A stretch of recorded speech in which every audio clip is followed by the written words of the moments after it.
मेरा नाम अर्पित है और मैं दिल्ली में रहता हूँ। वैसे तो मुझे ट्रैकिंग और पहाड़ों पर घूमना बहुत पसंद है, पर मनाली की हमारी वह यात्रा, वह मेरे जीवन की सबसे भयानक और अविस्मरणीय घटना थी।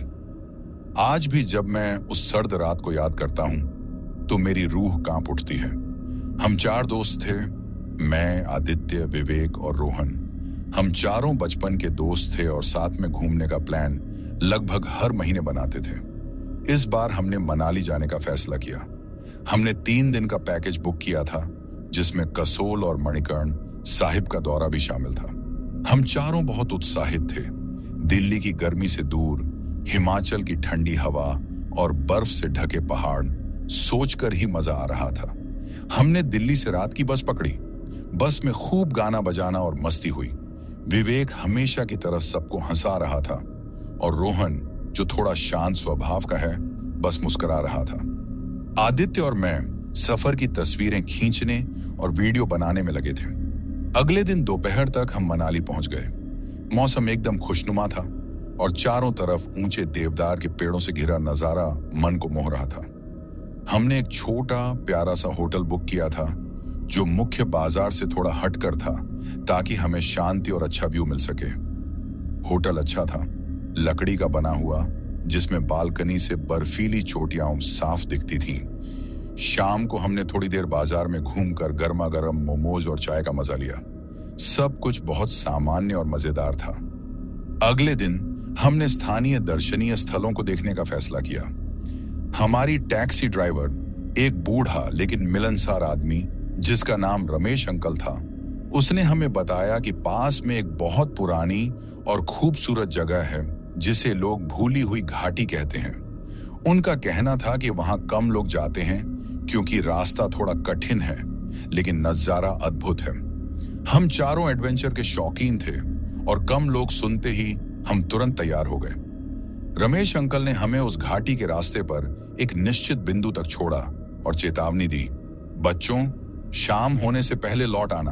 वह रास्ता थोड़ा अलग है और हाँ, उस पुराने टूटे हुए मंदिर के पास ज्यादा देर मत रुकना, अच्छा नहीं है। हमने उनकी बात को मजाक में लिया और धन्यवाद कहकर आगे बढ़ गए। रास्ता वाकई मुश्किल था, कच्चा और पथरीला, लेकिन दोनों तरफ हरे भरे जंगल थे। लगभग 1 घंटे की ट्रैकिंग के बाद हम एक बहुत ही एकांत जगह पहुंचे। बीच में एक छोटी नदी बह रही थी और उसके किनारे एक बहुत पुराना जर्जर मंदिर था। मंदिर की छत और दीवारें टूट चुकी थीं और ऐसा लग रहा था जैसे सदियों से इसकी कोई देखभाल नहीं की गई हो। वहां सचमुच कोई और नहीं था। वाह, यह जगह तो बिल्कुल शांत है, विवेक ने कहा।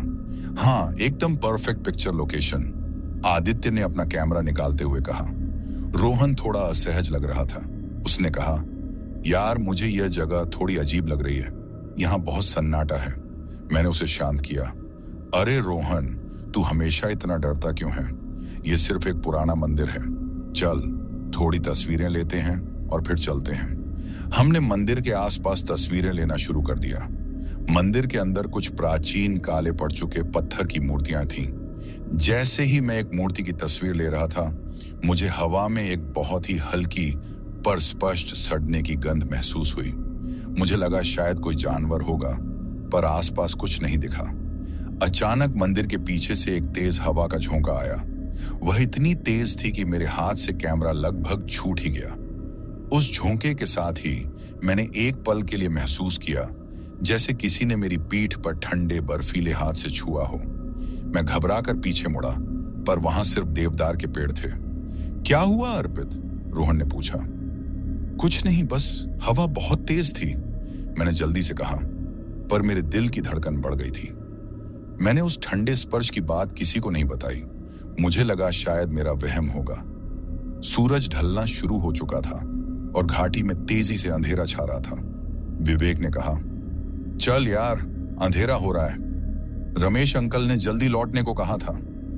जब हम लौटने लगे तो हमने देखा कि मंदिर की टूटी हुई दीवार पर, जहां से हम अभी गुजरे थे, ताजा मिट्टी के निशान थे, जैसे किसी ने अभी अभी मिट्टी उठाकर उस दीवार पर फेंकी हो। यह क्या है? आदित्य ने झुककर उन निशानों को देखा। तभी हमें जंगल से एक बहुत ही धीमी पर तीखी आवाज सुनाई दी। वह किसी जानवर की आवाज नहीं थी, वह आवाज थी किसी औरत के रोने की। यह सुनकर हम चारों की सांसें अटक गईं। चलो यहां से, जल्दी! रोहन लगभग चीख पड़ा। हम बिना एक पल रुके उस पत्थरीले रास्ते पर वापस दौड़ने लगे। जैसे जैसे हम दौड़ रहे थे, हमें महसूस हुआ कि अंधेरा हमारे साथ ही तेजी से दौड़ रहा है। रोने की आवाज अब और तेज हो गई थी और ऐसा लग रहा था जैसे वह हमारे ठीक पीछे से आ रही हो। दौड़ते हुए आदित्य का पैर एक पत्थर से टकराया और वह जमीन पर गिर गया। हम सब रुक गए। मैंने उसे उठाया और तभी मंदिर की दिशा से हमने एक भयानक नजारा देखा। देवदार के पेड़ों के बीच हमने एक लंबी सफेद आकृति को हमारी तरफ तेजी से आते देखा। उसकी आंखें नहीं दिख रही थीं, पर उसका पूरा शरीर एक धुंधली रोशनी की तरह चमक रहा था। वह चुड़ैल थी। भागो! मैं चिल्लाया। हम फिर से भागने लगे, लेकिन अब हमारा डर इतना ज्यादा था कि पैर मुश्किल से उठ रहे थे। हमने थोड़ी ही दूर पर रमेश अंकल की टैक्सी की हेडलाइट्स देखी। यह देखकर हमें थोड़ी हिम्मत मिली। जैसे ही हम टैक्सी के पास पहुंचे, रमेश अंकल ने हमें देखा और उनका चेहरा पीला पड़ गया। तुम उस जगह से आ रहे हो? मैंने तुम्हें मना किया था। उन्होंने जल्दी से दरवाजा खोला। अंदर बैठो, जल्दी, और पीछे मत देखना। हम चारों तेजी से टैक्सी में कूद गए। रमेश अंकल ने बिना एक पल गंवाए गाड़ी को तेज रफ्तार से भगाना शुरू कर दिया। टैक्सी जैसे ही मुड़ी, मैंने डर के मारे पीछे मुड़कर देखा। वहां जहां अभी कुछ पल पहले हम खड़े थे, उस पेड़ के ठीक नीचे वह सफेद चुड़ैल खड़ी थी। उसने अपना सिर उठाया। उसकी आंखें पूरी तरह से सफेद थीं और उसके चेहरे पर एक डरावनी मुस्कान थी जो मुझे आज भी बेचैन कर देती है। उसके हाथ हमारी तरफ हवा में फैले हुए थे और फिर मैंने देखा कि उसके पैर जमीन को छू नहीं रहे थे, वह हवा में तैर रही थी। रमेश अंकल तेजी से गाड़ी चला रहे थे और हम सब चुप थे, सिवाय हमारी तेज सांसों के। कुछ देर बाद वह डरावनी आकृति ओझल हो गई। जब हम अपने होटल पहुंचे तो रात के 9 बज चुके थे। हम सब बुरी तरह थके हुए और डरे हुए थे। रमेश अंकल ने हमें नीचे उतारा। उनका हाथ कांप रहा था। उन्होंने बहुत दबी आवाज में कहा, आज रात कोई भी कमरे से बाहर मत निकलना, दरवाजा अंदर से बंद रखना। कल सुबह मैं आता हूं। अगले दिन सुबह हम सब उठे, लेकिन उस चुड़ैल का डर हमारे चेहरे पर साफ दिख रहा था। हम तीनों ने रमेश अंकल के आने का इंतजार किया, लेकिन वह नहीं आए। विवेक ने होटल मैनेजर से उनके बारे में पूछा तो मैनेजर ने कहा, रमेश, वह तो कल शाम को ही अपनी बेटी की तबीयत खराब होने की वजह से गांव वापस चले गए। वह आज आपको लेने नहीं आ सकते। रमेश अंकल वाली बात सुनकर हम चारों को जबरदस्त सदमा लगा। मैनेजर ने जब यह कहा कि रमेश तो कल शाम को ही गांव चले गए थे, तो हमारे रोंगटे खड़े हो गए। अगर वह कल शाम को ही जा चुके थे, तो रात को हमें टैक्सी में छोड़ने वाला कौन था? और उस रात को उन्होंने हमें पीछे न देखने की चेतावनी क्यों दी? इसका मतलब वह चुड़ैल हमारे साथ ही थी। विवेक की आवाज थरथरा रही थी। चुप कर विवेक, रोहन ने लगभग फुसफुसाते हुए कहा। हम तीनों एक दूसरे को देख रहे थे। आंखों में सवाल और भयानक डर था। शायद मैनेजर को गलतफहमी हुई हो, आदित्य ने अपने डर को छुपाने की कोशिश करते हुए कहा। नहीं आदित्य, मुझे याद है उस आदमी का हाथ कितना ठंडा था जब मैंने उसे पैसे दिए थे, और उसकी आंखें अंधेरे में अजीब तरह से चमक रही थीं। मैंने कहा, मुझे वह ठंडा स्पर्श और वह सफेद आकृति याद आ रही थी। हम तेजी से अपने कमरे की तरफ भागे। कमरा 3री मंजिल पर था। हमने अंदर जाकर दरवाजा बंद किया और कुंडी लगा दी। हम सब कमरे के बीचों बीच खड़े थे, पूरी तरह से घबराए हुए। हमें यहां से निकलना होगा, रोहन ने कहा। तुरंत, अभी। कहां जाएंगे? इस चुड़ैल को पता है कि हम कहां हैं। अगर हम भागे तो वह हमें रास्ते में पकड़ लेगी, आदित्य ने कहा। हम चारों ने फैसला किया कि हम आज का दिन यहीं रुकेंगे और कल सुबह पहली बस पकड़कर दिल्ली वापस चले जाएंगे। ये हमारा सबसे आसान और शायद एकमात्र सुरक्षित रास्ता था। हमने कमरे के पर्दे खींच दिए, खिड़की बंद कर दी और यहां तक कि बाथरूम का दरवाजा भी बंद कर दिया। हम चारों एक दूसरे से चिपक कर बैठे थे। डर के मारे भूख भी नहीं लग रही थी। दोपहर के 1 बजे होंगे। बाहर हल्की धूप थी, लेकिन हमारे कमरे में एक अजीब सी ठंडक फैली हुई थी। हमने स्वेटर पहने हुए थे, लेकिन फिर भी हमारे शरीर कांप रहे थे। तभी आदित्य को अपने बाएं हाथ पर खुजली महसूस हुई। उसने आस्तीन ऊपर की। उसकी कोहनी के ठीक नीचे, जहां वह कल रात गिरा था, वहां एक गहरा काला निशान बन गया था। यह किसी चोट का निशान नहीं था। यह ऐसा था जैसे किसी नुकीली चीज से उसे खींचा गया हो, और वह निशान घाव के बजाय जलने जैसा दिख रहा था।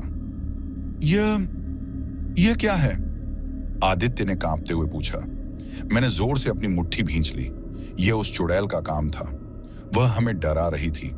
विवेक ने कहा, यार, कल तूने मंदिर के अंदर बहुत तस्वीरें खींची थी ना?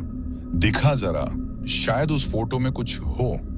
आदित्य ने डरते डरते अपना कैमरा निकाला। उसने कल रात वाली तस्वीरें देखना शुरू किया। बाजार, सड़क, पहाड़, सब कुछ ठीक था। फिर उसने मंदिर वाली तस्वीरें खोली। पहली तस्वीर टूटी दीवार, दूसरी तस्वीर अंदर की मूर्तियां, सब ठीक था। फिर उसने तीसरी तस्वीर खोली। ये उस मूर्ति के बिल्कुल करीब की तस्वीर थी, जहां मुझे सड़ने की गंध और ठंडा स्पर्श महसूस हुआ था। जैसे ही तस्वीर खुली, हम चारों की आंखें फटी रह गईं। पूरी तस्वीर काली धुंध से भरी हुई थी, लेकिन धुंध के ठीक बीच में मूर्ति के सिर के ऊपर एक धुंधला सा चेहरा दिख रहा था। वह किसी औरत का चेहरा था, जिसके बाल बिखरे हुए थे, और उसकी आंखें बिल्कुल सफेद थीं, जैसी मैंने कल रात टैक्सी में देखा था। और उस चेहरे पर एक बेहद घिनौनी और क्रूर मुस्कान थी। ऐसा लगा जैसे वह धुंध से निकलकर हमें ही देख रही हो। अचानक कैमरे की बैटरी तेजी से गर्म होने लगी। आदित्य ने डर कर कैमरा फेंक दिया। कैमरा जमीन पर गिरा और उसमें से सड़ी हुई लकड़ी जलने की तेज बदबू आने लगी। हम तुरंत कोने की ओर खिसक गए। हमें उस मंदिर से कुछ भी नहीं लाना चाहिए था, रोहन चिल्लाया। कैमरा, कैमरा, उसने हमारा रास्ता जान लिया है। विवेक दहशत में था। ठीक उसी पल हमें कमरे के बाहर गलियारे से किसी के चलने की आवाज सुनाई दी। आवाज बहुत धीमी थी, लेकिन साफ थी। चप्पल घिसट कर चलने की आवाज। ये किसी सामान्य आदमी के चलने जैसी नहीं थी। हमने अपनी सांसें रोक ली। हम दरवाजे पर टकटकी लगाए हुए थे। चलने की आवाज हमारे दरवाजे के ठीक सामने आकर रुक गई। पूरे कमरे में सन्नाटा छा गया। सिर्फ हमारी तेज धड़कनें सुनाई दे रही थी। फिर दरवाजे पर किसी ने धीरे से खरोंचा, खुर्रा खुर्रा, जैसे कोई लंबी पतली उंगली लकड़ी के दरवाजे पर धीरे धीरे चला रहा हो। हम चारों पीछे हटते गए, जब तक कि हमारी पीठ दीवार से न टकरा गई। कौन है? मैंने बहुत ही दबी हुई आवाज में पूछा। कोई जवाब नहीं आया। सिर्फ वह भयानक खरोंचने की आवाज आ रही थी। फिर खरोंचने की आवाज तेज हो गई और ऐसा लगा जैसे अब वह उंगली नहीं, बल्कि नाखून हो। लकड़ी का दरवाजा धीरे धीरे छटकने लगा। अचानक रोहन चीखने लगा, अर्पित, मेरे पैर देखो। रोहन के पैरों की तरफ देखते ही मैं कांप गया। दरवाजे के नीचे, जहां दरवाजा और फर्श के बीच थोड़ा गैप होता है, वहां से सफेद राख जैसा कुछ घुसने लगा था, और उस राख में से सूखी टहनियों की तरह पतली पतली काली जड़ें बाहर निकल रही थीं। वे जड़ें रोहन के टखने की तरफ रेंग रही थीं। रोहन उछलकर बेड पर चढ़ गया। हम तीनों भी तुरंत बेड पर चढ़ गए। वह चुड़ैल दरवाजे के बाहर से ही हमारे कमरे में घुसने की कोशिश कर रही थी। काली जड़ें तेजी से पूरे फर्श पर फैल गईं। वे हिल रही थीं जैसे पानी में काय फैलती है। अब वे जड़ें बेड के पाए तक पहुंच चुकी थीं। पानी, विवेक, पानी ला, मैंने चिल्लाया। विवेक ने तेजी से बेड के पास रखी पानी की बोतल उठाई और उन काली जड़ों पर उड़ेल दी। पानी डालते ही एक तेज सिराहट की आवाज आई। जड़ों पर पानी पड़ा तो ऐसा लगा जैसे वे जल रही हों, और पूरे कमरे में फिर से वही सड़ी हुई गीली लकड़ी की गंध भर गई। जड़ें पीछे हटीं, तेजी से सिमटकर दरवाजे के नीचे से बाहर निकल गईं। बाहर खरोंचने की आवाज भी रुक गई। हम चारों कांपते हुए बेड पर बैठे थे। हमारे दिमाग में बस एक ही बात थी, वह कहीं नहीं गई है। वह बस दरवाजे के बाहर हमारा इंतजार कर रही है। हमने फैसला किया कि हमें रात होने से पहले यहां से निकलना होगा। इस होटल में रुकना मौत को दावत देना था। हम पीछे के रास्ते से निकलेंगे, मैंने कहा, रिसेप्शन से नहीं। हमने अपने बैग उठाए, जरूरी चीजें डाली। अब हमें बस अंधेरे का इंतजार था। अंधेरा ताकि वह हमें देख न पाए। शाम के 6 बजे थे। बाहर अंधेरा तेजी से फैल रहा था। हमने दरवाजा बहुत धीरे से खोला। गलियारे में कोई नहीं था, सिर्फ डरावनी शांति थी। हम दबे पांव सीढ़ियों की तरफ बढ़े। हर सीढ़ी पर हमारी सांसें तेज हो रही थीं। जैसे ही हम दूसरी मंजिल पर पहुंचे, हमें नीचे से किसी औरत के कराहने की आवाज सुनाई दी। आवाज इतनी डरावनी थी कि हम वहीं जम गए। वह यहीं है। विवेक ने अपने मुंह पर हाथ रख लिया। हम बिना आवाज किए नीचे रेंगने लगे। आखिरकार हम ग्राउंड फ्लोर पर पहुंच गए। हमने पीछे के दरवाजे को देखा, वह खुला हुआ था। हम तेजी से उस दरवाजे से बाहर निकले और जंगल की तरफ भागने लगे। अंधेरा अब पूरी तरह छा चुका था, चांदनी नहीं थी। हम मुख्य सड़क पर पहुंचे। दूर हमें मनाली बाजार की हल्की रोशनी दिख रही थी। बस बाजार तक पहुंच जाओ, मैंने हाँफते हुए कहा। लेकिन तभी रोहन अचानक जमीन पर गिर गया। क्या हुआ? मैंने पूछा। मेरा पैर किसी ने पकड़ लिया है। वह दर्द से कराह रहा था। हमने टॉर्च जलाई। रोहन के पैर पर कुछ नहीं था, लेकिन रोहन का चेहरा सफेद पड़ गया था और वह चिल्ला रहा था कि उसके टखने को कोई बर्फीला हाथ दबा रहा है। नहीं, मुझे छोड़ो। रोहन हवा में लात मारने लगा। तभी हमारी टॉर्च की रोशनी में हमने सड़क के किनारे देवदार के पेड़ों को हिलते देखा। हवा नहीं चल रही थी, फिर भी पेड़ हिल रहे थे और उन पेड़ों के बीच हमने उसी सफेद चुड़ैल की आकृति देखी जो अब हमारी तरफ भागती हुई आ रही थी। वह हवा में तेजी से तैर रही थी। हम जानते थे कि अगर रोहन को छोड़कर भाग गए तो वह मर जाएगा। मैंने और आदित्य ने मिलकर रोहन को जबरदस्ती उठाया। उसका पैर दर्द से बेजान हो चुका था। हम तीनों रोहन को घसीटते हुए मुख्य सड़क की ओर भागे। पीछे चुड़ैल की चीख अब हमारे बहुत नजदीक थी। ऐसा लग रहा था जैसे वह हमारे कान के पास चिल्ला रही हो। हम सड़क पर भागे जा रहे थे। अचानक हमें याद आया कि हमें दिल्ली जाने के लिए बस स्टैंड पहुंचना है। लेकिन जैसे ही हम एक सुनसान मोड़ पर पहुंचे, सामने हमने एक बोर्ड देखा। वह बहुत पुराना था और उस पर कुछ लिखा था। टॉर्च की रोशनी में हमने पढ़ा। उस पर खून के रंग से लिखा था, तुम भाग नहीं सकते, ये मेरी घाटी है, तुम मेरे हो। और बोर्ड के ठीक ऊपर एक काली सूखी उंगली सड़क की तरफ इशारा कर रही थी। जिस सड़क पर हम भाग रहे थे वह आगे जाकर एक घने काले जंगल में घुस रही थी। चुड़ैल ने हमें जंगल की ओर धकेल दिया था। हम पूरी तरह से फंस चुके थे। रोहन का डर से बुरा हाल था, वह बेहोश होने वाला था। अब क्या करें अर्पित? आदित्य की आवाज में अब हिम्मत नहीं बल्कि निराशा थी। मैंने पीछे मुड़कर देखा। चुड़ैल अब दिखना बंद हो गई थी, लेकिन हमें हवा में उसकी सड़ने वाली गंध साफ आ रही थी, यानी वह बहुत करीब थी। हमारे पास अब 2 ही रास्ते थे। या तो बाजार की तरफ भागें, जहां से भागना असंभव लग रहा था, या उस घने काले जंगल में घुस जाए जहां चुड़ैल शायद हमारा इंतजार कर रही थी। मैंने गहरी सांस ली। हम जंगल में नहीं जाएंगे, हम बाजार की तरफ भागेंगे। कोई भी टैक्सी या कोई भी आदमी मिल जाए तो चिल्लाना शुरू कर देंगे। हम तेजी से बाजार की तरफ भागे। रोहन को आदित्य और मैंने सहारा दिया हुआ था। हम लगभग 5 मिनट तक भागे होंगे। तभी हम एक बिल्कुल शांत छोटे बाजार के कोने पर पहुंचे। यहां कोई दुकान खुली नहीं थी, कोई इंसान नहीं था, सब बंद था।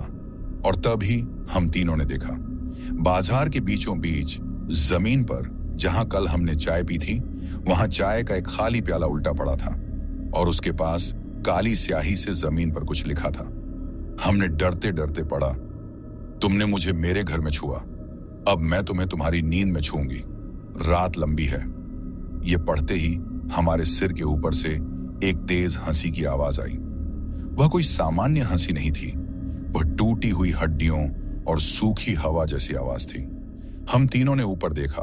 होटल के ठीक सामने वाले ऊंचे देवदार के पेड़ की सबसे ऊपरी डाल पर वह सफेद चुड़ैल बैठी थी। उसके लंबे बिखरे बाल हवा में उड़ रहे थे और उसकी सफेद आंखें सिर्फ मुझे घूर रही थीं। चलो भागो, यहां से निकलो।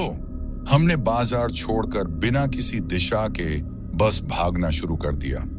अब हमारे पास कोई प्लान नहीं था, कोई उम्मीद नहीं थी, बस मौत का डर था। हम जान बचाकर बस भागे जा रहे थे।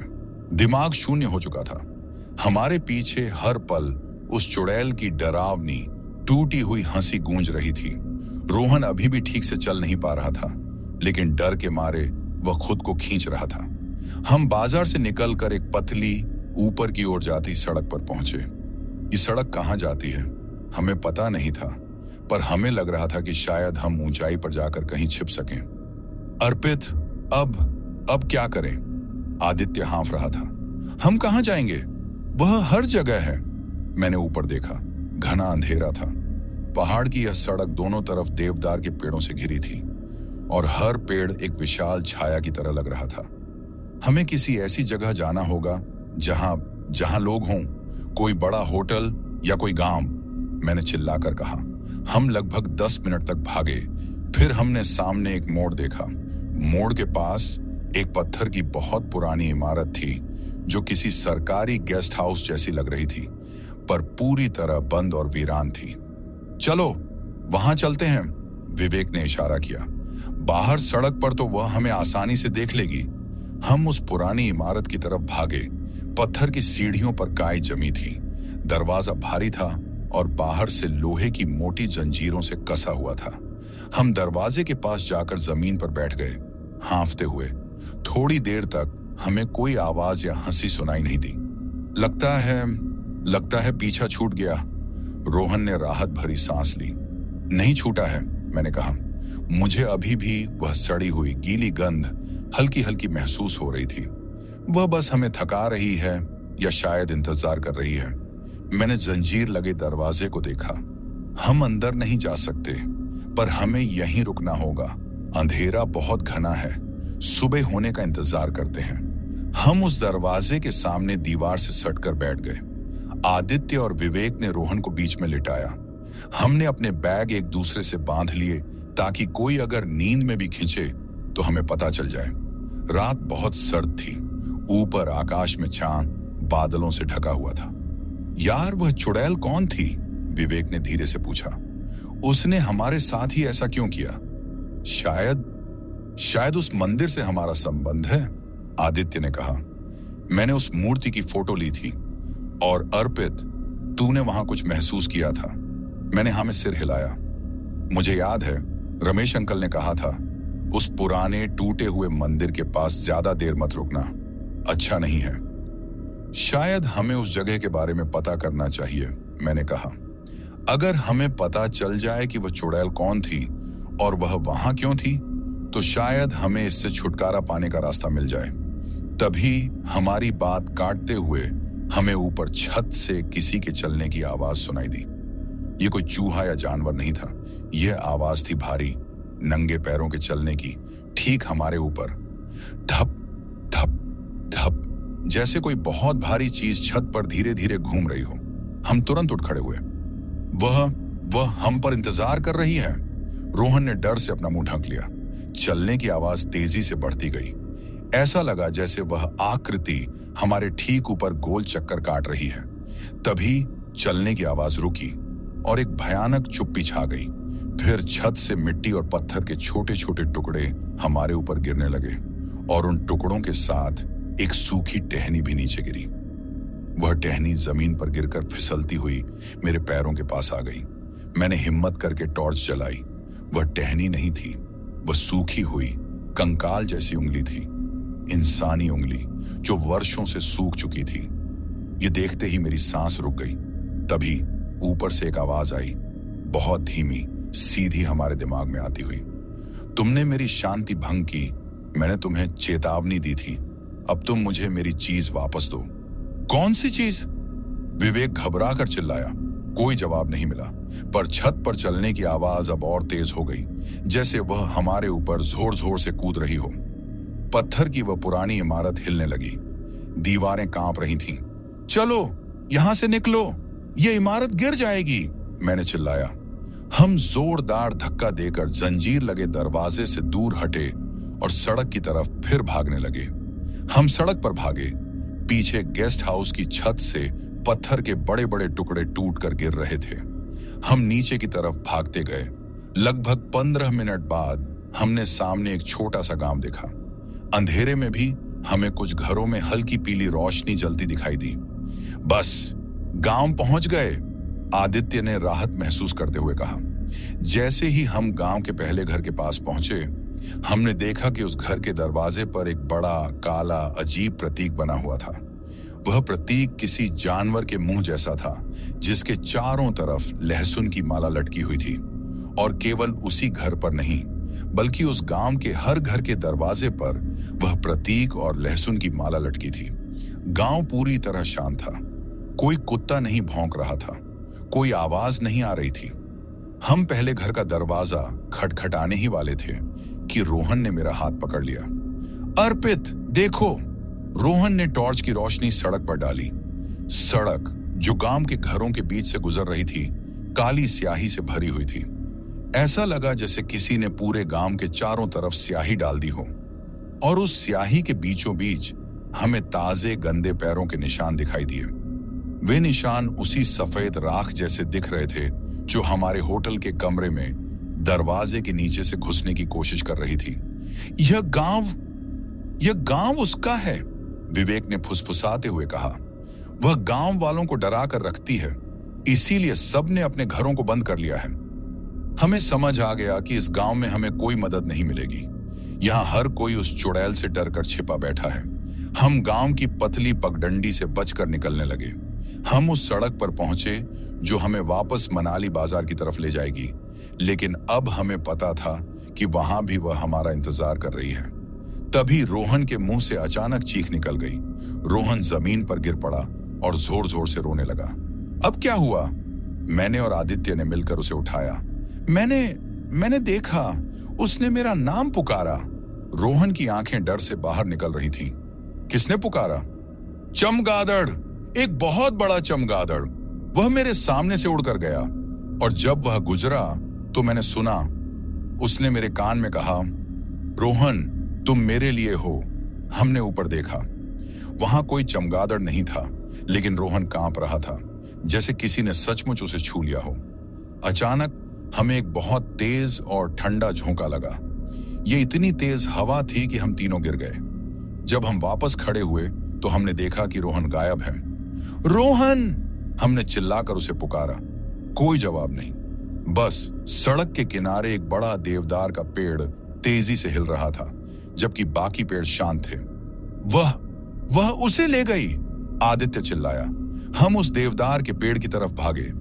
रोहन वहां नहीं था, लेकिन पेड़ की निचली शाखा पर रोहन का स्वेटर फटा हुआ फंसा था और जमीन पर ताजा मिट्टी के निशान थे, जैसे किसी ने उसे घसीटा हो। वह चुड़ैल रोहन को जंगल की गहराई में खींच कर ले गई थी। हम तीनों एक दूसरे को देखने लगे। अब हम तीन थे। हमें वापस जाना होगा। विवेक की आवाज में आत्मविश्वास था, पर उसकी आंखें डर से भरी थीं। हमें उस मंदिर की तरफ जाना होगा। शायद वह जो भी चीज वापस मांग रही है वह मंदिर में है, और जब तक हम उसे वह नहीं देंगे वह हमारे दोस्तों को लेती रहेगी। मैंने और आदित्य ने एक पल के लिए सोचा, उस भयानक जगह पर वापस जाना जहां से हमने अपनी जान बचाकर भागना शुरू किया था। यह आत्महत्या थी, पर रोहन को बचाना जरूरी था। ठीक है, मैंने हिम्मत जुटाई। हम वापस जाएंगे, पर सीधे मंदिर नहीं। पहले हम उस जगह की कहानी जानने की कोशिश करेंगे। लेकिन तभी गांव की तरफ से, जहां थोड़ी देर पहले भयानक सन्नाटा था, बच्चों के रोने और औरतों के चिल्लाने की आवाज आने लगी। चीखें इतनी तेज थीं कि हमारे कान फट रहे थे। लगता था गांव वालों को पता चल चुका था कि चुड़ैल ने उनमें से किसी एक को अपना शिकार बनाया है।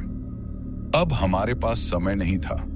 अगर हम यहां रुके तो गांव वाले हमें इस सब का जिम्मेदार मान सकते थे, या फिर चुड़ैल हम बाकी बचे हुए तीनों को भी एक एक करके पकड़ लेती। मैंने आदित्य और विवेक को खींचा। चलो, हम अभी यहां से निकलेंगे और सुबह होते ही पता लगाएंगे कि वह मंदिर क्यों टूटा था। हम तीनों ने रोहन को बचाने की कसम खाई और अंधेरे में चीखों की आवाजों के बीच मनाली शहर की तरफ भागना शुरू कर दिया। अब हमारा सफर सिर्फ डर का नहीं बल्कि एक भयानक खोज का बन चुका था। हम भागते रहे जब तक कि हम मनाली के मुख्य बाजार के किनारे पर नहीं पहुंच गए। यहां थोड़ी चहल पहल थी और सुबह होने में अब ज्यादा देर नहीं थी। हल्की हल्की भोर होने लगी थी। सड़कों पर अब दूध वाले और अखबार वाले दिखाई देने लगे थे। लोगों को देखकर हमें थोड़ा सुकून मिला, पर हमारे दिल जानते थे कि यह शांति बस दिखावा है। हम एक छोटी सी चाय की दुकान के पास जाकर रुक गए। दुकान अभी अभी खुली थी। हमने चुपचाप 3 कप चाय ली और एक बेंच पर बैठ गए। हम बुरी तरह कांप रहे थे और हमारी आंखें नींद और डर से लाल थीं। अब हमें क्या करना है अर्पित? विवेक की आवाज थकी हुई थी। हमें उस मंदिर की कहानी जाननी होगी, मैंने कहा। चुड़ैल ने कहा था कि हम उसकी चीज वापस दें। अगर हमें वह चीज मिल गई तो शायद रोहन वापस आ जाए। आदित्य ने अपनी जेब से कैमरा निकाला। वह कल रात जलने के कारण बुरी तरह खराब हो चुका था, पर उसकी मेमोरी कार्ड सलामत थी। यह जरा चेक करना होगा, शायद इसमें कोई और क्लू मिल जाए। हमने जल्दी से चाय खत्म की। जैसे ही थोड़ी धूप निकली, हमें लगा कि अब हम थोड़ा सुरक्षित हैं। हमने फैसला किया कि हम किसी पुरानी किताबों की दुकान या किसी अनुभवी स्थानीय व्यक्ति को ढूंढेंगे जो हमें भूली हुई घाटी और उस टूटे हुए मंदिर के बारे में बता सके। हम बाजार में एक पुरानी किताब की दुकान के पास पहुंचे। दुकान का मालिक एक बुजुर्ग और शांत आदमी अपनी दुकान खोल रहा था। मैंने हिम्मत करके उससे पूछा, अंकल, क्या आप हमें भूली हुई घाटी और वहां के पुराने मंदिर के बारे में बता सकते हैं? अंकल ने हमें ऊपर से नीचे तक देखा। उनकी आंखें अनुभवी और थोड़ी डरी हुई थीं। वह थोड़ा हिचकिचाए, फिर बोले, उस जगह को क्यों जानना चाहते हो बच्चों? वह जगह अच्छी नहीं है।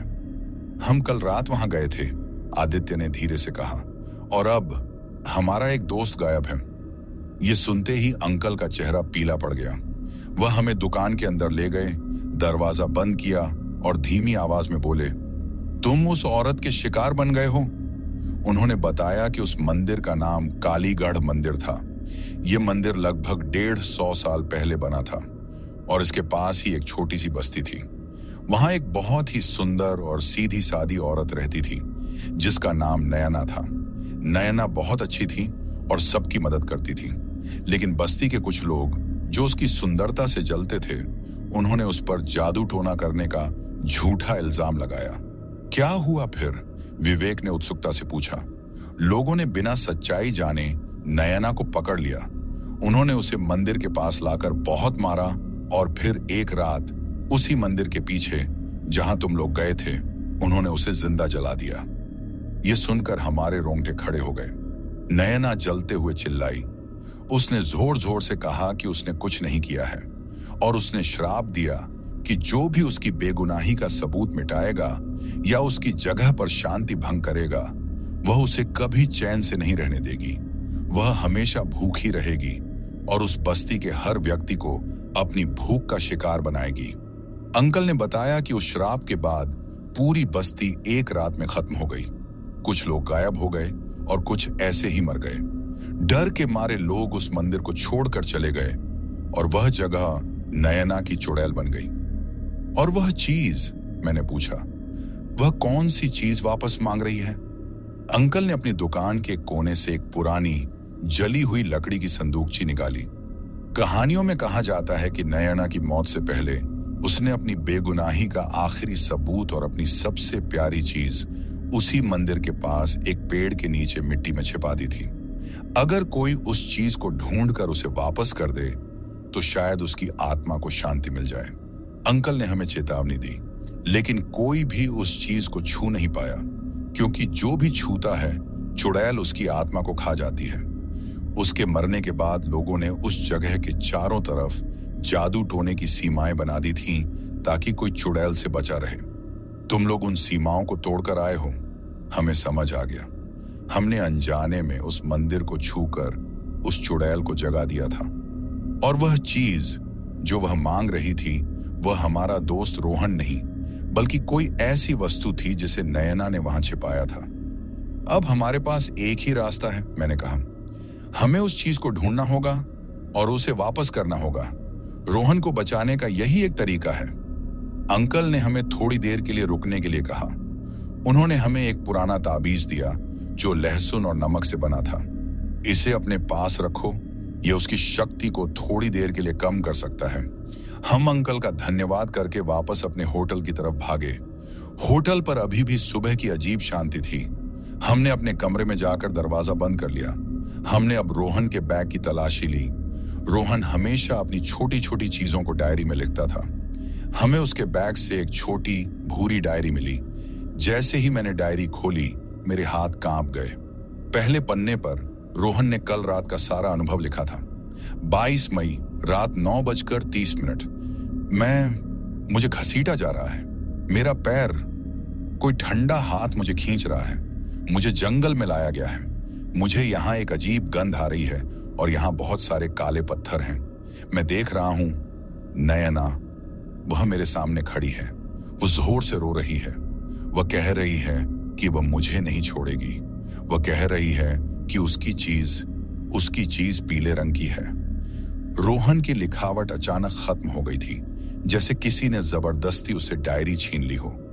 पीले रंग की चीज, विवेक ने फुसफुसाया। वह जरूर नयना की कोई प्यारी चीज होगी, आदित्य ने कहा।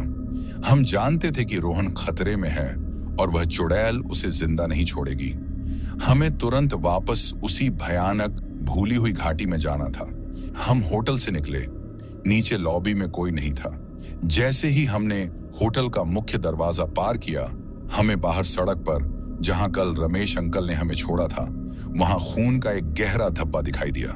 वह सूख चुका था। हम चौंक गए। यह क्या है? मैंने पूछा। विवेक ने आगे बढ़कर उसे छुआ। यह ताजा खून नहीं है, यह बहुत पुराना है। मैंने ध्यान से देखा।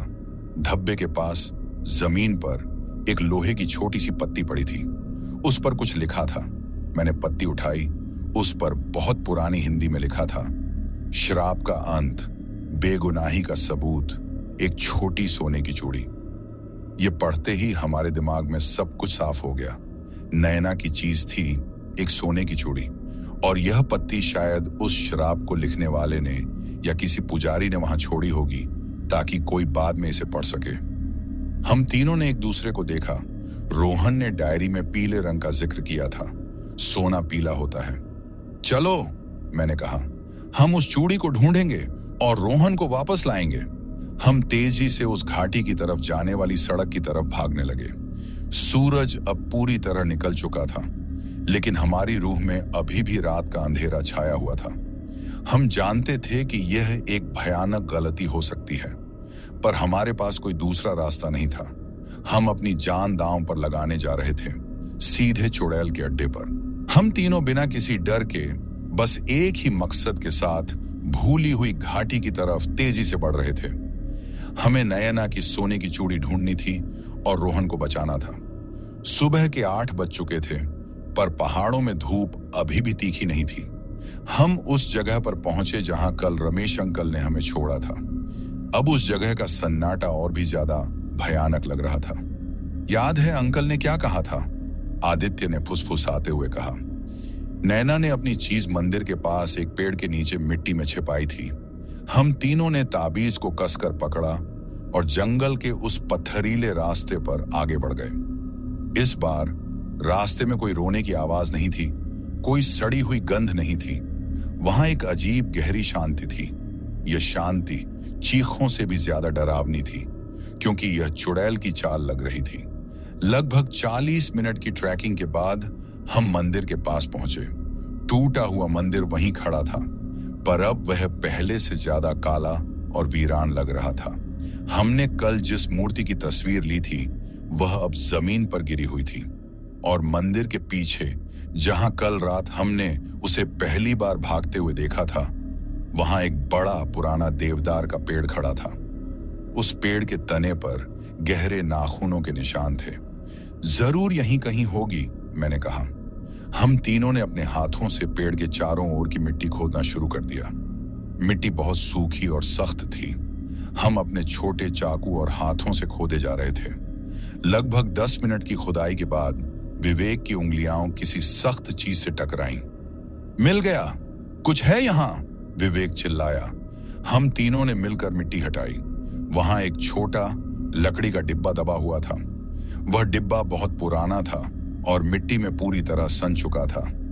मैंने डरते डरते उस डिब्बे को उठाया। जैसे ही डिब्बा मेरी उंगलियों से छुआ, पूरे जंगल में एक तेज बिजली की कौंध हुई। हर तरफ की हवा अचानक जम गई। हमारे कान सुन्न हो गए। हमें महसूस हुआ जैसे किसी अदृश्य शक्ति ने हमें चारों तरफ से जकड़ लिया हो। आदित्य दर्द से चीखने लगा, मेरा सिर, कोई मेरा गला दबा रहा है। मैंने किसी तरह डिब्बे को कसकर पकड़ा। मैंने देखा कि मंदिर की टूटी दीवारों से सफेद राख तेजी से निकलकर हवा में घूमने लगी थी। वह राख घूमते घूमते एक लंबी भयानक आकृति का रूप ले रही थी। नयना की चुड़ैल, उसकी आंखें आग की तरह जल रही थीं। मेरी चीज, मुझे वापस दो। उसकी आवाज हवा में कांप रही थी, जैसे कोई हजारों साल पुराना कांच टूट रहा हो। मैंने साहस जुटाया, तुम्हारी चीज हमारे पास है, पर पहले हमें बताओ रोहन कहाँ है। वह चुड़ैल अचानक हवा में तैरकर मेरे सामने आ गई। उसकी बर्फीली उंगलियां मेरे चेहरे के करीब आईं। मैं आंखें बंद करके जम गया। तुम अपने दोस्त को वापस चाहते हो? उसने मेरे घर को छूने की हिम्मत की। वह मेरी भूख है, पर अगर तुम मुझे मेरी बेगुनाही का सबूत दे दो तो मैं तुम्हें तुम्हारा दोस्त वापस कर सकती हूं। चुड़ैल का चेहरा मेरे इतना करीब था कि मुझे उसकी सांसों की बर्फीली दुर्गंध महसूस हो रही थी। विवेक और आदित्य जमीन पर दर्द से तड़प रहे थे, क्योंकि वह चुड़ैल उन्हें अपनी शक्ति से दबा रही थी। पहले रोहन को दिखाओ, मैंने चिल्लाया। चुड़ैल ने हंसते हुए अपना हाथ हवा में उठाया। उसकी हंसी इतनी डरावनी थी कि मेरे दिल की धड़कन रुक गई। तभी देवदार के पेड़ों के बीच हमने रोहन को देखा। रोहन एक पेड़ के तने से बंधा हुआ था। वह बेहोश नहीं था। उसकी आंखें खुली थीं, पर वह खाली थीं। उसके शरीर पर काली जड़ें लिपटी हुई थीं और उसके गले पर चुड़ैल के 5 नाखूनों के गहरे निशान थे। रोहन ने हमें देखा और उसकी आंख से एक आंसू टपक पड़ा। वह हिल नहीं सकता था, बोल नहीं सकता था। लो, तुम्हारा दोस्त, अब मेरी चीज दो, चुड़ैल ने कहा। मैंने तुरंत वह लकड़ी का डिब्बा खोला। अंदर मिट्टी और कपड़े के टुकड़ों के बीच एक पुरानी पर चमकती हुई सोने की चूड़ी रखी थी। वह चूड़ी बहुत नाजुक थी, जिस पर छोटे छोटे फूल बने थे। यह चूड़ी नयना की बेगुनाही का सबूत थी। मैंने कांपते हाथों से चूड़ी बाहर निकाली। यह लो, तुम्हारी चूड़ी। मैंने चूड़ी उसकी तरफ हवा में उछाल दी। जैसे ही चूड़ी चुड़ैल के बर्फीले हाथ से छुई, एक जबरदस्त धमाका हुआ। वह विस्फोट इतना तेज था कि हम तीनों हवा में उछलकर जमीन पर गिर पड़े। जब मेरी आंखें खुली तो मैंने देखा कि चुड़ैल की सफेद आकृति अब धुंधली पड़ रही थी। वह चूड़ी उसके हाथों में थी और उसने उसे अपने टूटे हुए, जले हुए हाथों में कसकर पकड़ा हुआ था। वह अब हमें देख नहीं रही थी। उसकी आंखें चूड़ी पर टिकी थीं। उसके चेहरे पर अब वह भयानक मुस्कान नहीं थी। उसके चेहरे पर अब दर्द और उदासी थी। मुक्त, मुक्त, उसने बहुत ही धीमी, दुख भरी आवाज में कहा। और फिर देखते ही देखते वह सफेद आकृति हवा में घुल गई। सड़ी हुई गंध खत्म हो गई। पूरी घाटी में अजीब सी शांति छा गई। विवेक और आदित्य, जो अभी तक दबे हुए थे, वे भी आजाद हो गए। हम तुरंत रोहन की तरफ भागे। रोहन अभी भी पेड़ से बंधा था, पर उसके शरीर पर लिपटी काली जड़ें सूखकर राख बन चुकी थीं। हमने जल्दी से उसे आजाद किया। रोहन जमीन पर गिर गया। उसने गहरी सांस ली और उसकी आंखों में पहली बार जान वापस आई। अर्पित, विवेक, आदित्य, वह धीरे से बोला, तुम ठीक हो, तुम बच गए। हम तीनों ने उसे गले लगा लिया। हम तीनों रोहन को सहारा देकर उस भयानक घाटी से बाहर निकलने लगे। सूरज की रोशनी अब तेज हो चुकी थी। हम उस घाटी से बाहर निकले और फिर कभी हमने उस तरफ मुड़कर नहीं देखा। हमने तुरंत उस दिन की पहली बस पकड़ी और मनाली से दिल्ली के लिए रवाना हो गए। बस में हम चारों चुप थे, पर हम जानते थे कि हम एक भयानक अनुभव से गुजर कर आए हैं, जिसने हमारे जीवन को हमेशा के लिए बदल दिया है। आज कई साल हो गए हैं। रोहन अब ठीक है, पर उस घटना के बाद उसने कभी पहाड़ों पर जाने का नाम नहीं लिया। हम तीनों आज भी अच्छे दोस्त हैं, पर हम अब भी जब भी मिलते हैं तो हमें उस भयानक रात और उस सफेद उदास चुड़ैल की याद आती है, जिसे बस अपनी बेगुनाही का सबूत चाहिए था। आज भी जब मैं दिल्ली में अपने घर की बालकनी में खड़ा होता हूं और रात को तेज हवा चलती है, तो मुझे लगता है जैसे किसी ने मेरे ठीक पीछे बर्फीले हाथ से छुआ हो, और मैं तुरंत मुड़कर देखता हूं, डरता हूं कि कहीं वह चुड़ैल फिर से ना आ जाए। हम बच गए, पर उस रात का डर, वह डर आज भी मेरे दिल में जिंदा है।